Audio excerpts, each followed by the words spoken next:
olen nüüd peaaegu 3 kuud kannatanud külmunud jala sümptomi all ja ei leidnud kuskilt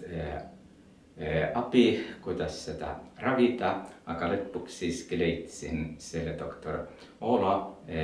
kliiniku ja natuke muidugi alguses ei olnud kerge uskuda, et ta suudab seda siis ravida, aga lõpuks otsustasin, et tuleb ikka proovida. Eile olin ja tehti see protseduur, see oli täitsa talutav, natuke jah, hirmus ja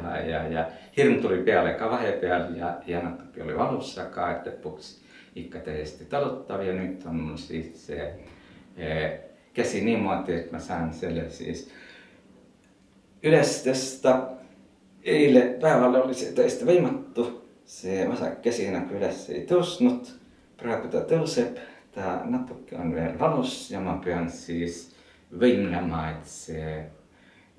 valu nagu mööda läheb ja et see korda tuleb.